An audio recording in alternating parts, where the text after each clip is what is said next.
ಸಂಪಾಜೆ ಗ್ರಾಮ ಪಂಚಾಯತ್ ವ್ಯಾಪ್ತಿಯಲ್ಲಿ ಮುಖ್ಯಮಂತ್ರಿ ಸಿದ್ದರಾಮಯ್ಯ ಅವರ ವಿಶೇಷ ಅನುದಾನದಡಿಯಲ್ಲಿ 1 ಕೋಟಿಯಲ್ಲಿ ನಿರ್ಮಿಸಲಾದ ಸರ್ವಋತು ಕಾಂಕ್ರೀಟ್ ರಸ್ತೆಗಳು ಸೇರಿದಂತೆ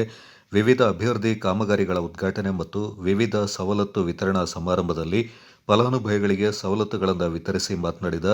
ಕರ್ನಾಟಕ ಸರ್ಕಾರದ ಕನಿಷ್ಠ ವೇತನ ಸಲಹಾ ಮಂಡಳಿ ಅಧ್ಯಕ್ಷ ಟಿಎಂ ಶಹೀದ್ ತೆಕ್ಕಿಲ್, ಸಂಪಾಜೆ ಗ್ರಾಮದಲ್ಲಿ ಮುಖ್ಯಮಂತ್ರಿಗಳ ವಿಶೇಷ ಅನುದಾನದಿಂದ 1 ಕೋಟಿ ಅನುದಾನದಲ್ಲಿ ರಸ್ತೆಗಳ ನಿರ್ಮಾಣ, ಸುಮಾರು 15 ಕೋಟಿಗಳ ಪಂಚ ಗ್ಯಾರಂಟಿ ಅನುದಾನ, ನರೇಗಾ ಯೋಜನೆಯಡಿಯಲ್ಲಿ ಸುಮಾರು 15 ಕೋಟಿ ಅನುದಾನ, ಮುಖ್ಯಮಂತ್ರಿ ಸಿದ್ದರಾಮಯ್ಯವರ ವಿಶೇಷ ಅನುದಾನದಿಂದ ಹಾಗೂ ಎಂಪಿ ಮತ್ತು ವಿಧಾನ ಪರಿಷತ್ ಸದಸ್ಯರ ಪ್ರದೇಶ ಅಭಿವೃದ್ಧಿ ನಿಧಿಯಿಂದ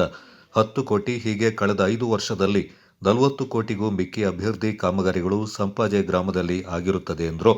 ಸಮಾರಂಭದಲ್ಲಿ 500ಕ್ಕೂ ಹೆಚ್ಚು ಫಲಾನುಭವಿಗಳಿಗೆ ಕೃಷಿ ಉಪಕರಣ, ಹೊಲಿಗೆ ಯಂತ್ರಗಳು ಸೇರಿದಂತೆ ವಿವಿಧ ಸವಲತ್ತುಗಳನ್ನು ವಿತರಣೆ ಮಾಡಲಾಯಿತು. ಸಮಾರಂಭದ ಅಧ್ಯಕ್ಷತೆಯಿಂದ ಸಂಪಾಜೆ ಗ್ರಾಮ ಪಂಚಾಯತ್ ಅಧ್ಯಕ್ಷೆ ಸುಮತಿ ಶಕ್ತಿವೇಲು ವಹಿಸಿದ್ರು. ಮುಖ್ಯ ಅತಿಥಿಯಾಗಿ ಕರಾವಳಿ ಪ್ರಾಧಿಕಾರದ ಅಧ್ಯಕ್ಷ ಎಂಎ ಗಫೂರ್, ಕರ್ನಾಟಕ ಪರಿಸರ ಪ್ರವಾಸೋದ್ಯಮ ಮಂಡಳಿ ಅಧ್ಯಕ್ಷೆ ಶಾಲೆಟ್ ಪಿಂಟೋ, ಕರ್ನಾಟಕ ಅರೆಭಾಷೆ ಸಂಸ್ಕೃತಿ ಮತ್ತು ಸಾಹಿತ್ಯ ಅಕಾಡೆಮಿ ಅಧ್ಯಕ್ಷ ಸದಾನಂದ ಮಾವಜಿ, ಸುಳ್ಯ ನಗರಾಭಿವೃದ್ಧಿ ಪ್ರಾಧಿಕಾರದ ಅಧ್ಯಕ್ಷ ಕೆಎಂ ಮುಸ್ತಫಾ, ಗ್ಯಾರಂಟಿ ಅನುಷ್ಠಾನದ ಹಮೀದ್ ಕುತ್ತಮಟ್ಟೆ, ತಾಲೂಕ್ ಪಂಚಾಯತ್ ಮುಖ್ಯ ಕಾರ್ಯನಿರ್ವಹಣಾಧಿಕಾರಿ ರಾಜಣ್ಣ, ಪಂಚಾಯತ್ ಅಭಿವೃದ್ಧಿ ಅಧಿಕಾರಿ ಸರಿತಾ ಒಲ್ಗಾ ಡಿಸೋಜಾ ಮತ್ತಿತರರು ಪಾಲ್ಗೊಂಡಿದ್ದರು.